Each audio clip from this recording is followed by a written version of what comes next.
رئیس اجرایی حکومت افغانستان میگوید هر اقدامی که در رابطه با رهایی 31 مسافر صورت میگیرد نباید رسمی را ایجاد کند که سلامت و امنیت سایر اتباع کشور را با خطر مواجه کند.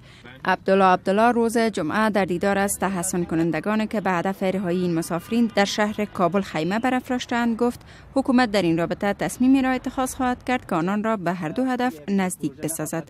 و در مورد اینکه چگونه اقدام برای حل این قضیه صورت خواهد گرفت جزئیات نداد، اما تاکید کرد که حکومت از ابتدا این قضیه را به گونه جدی پیگیری کرده است. هر اقدامی که صورت میگیره هم سلامتی این شهروندا باید مد نظر باشه و در این زمان یک رسمی ایجاد نشه که امنیت دیگه شهروندا را به خطر مواجه بسازه.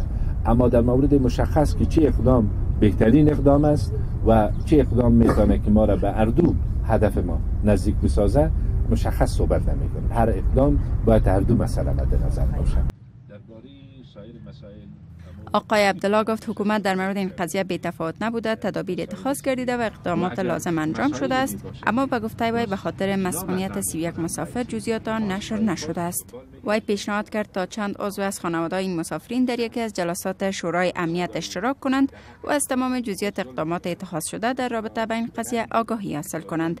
49 روز پیش در مربوطات ولایت زابل 31 مسافر از سوی افرادی که در مورد هویتشان حرف‌های ضد نقیض وجود دارد ربوده شدند. چند روز قبل یک مقام حکومت افغانستان گفت این افراد مربوط به گروه دولت اسلامی معروف به داعش است. شماره از اعضای خانواده‌های 31 مسافر ربوده شده و تعداد از اعضای جامعه مدنی از 5 روز بدین سو در شهر کابل خیمه تحسن برافراشتند و خواهان اقدامات جدی حکومت در رابطه با رهایی این گروگانان گردیدند.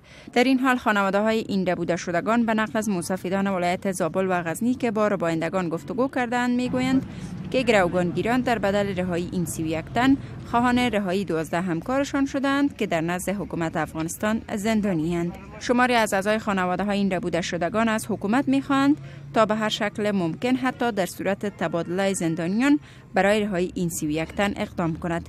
معصومه زنی که 2 فرزندش در قید ربایندگان به سر میبرد خواستش را در این رابطه چنین مطرح کرد. 31 مسافر تبادله گفته شده که باید رها شود. 2 فرزند از خود است، یک فامیل است.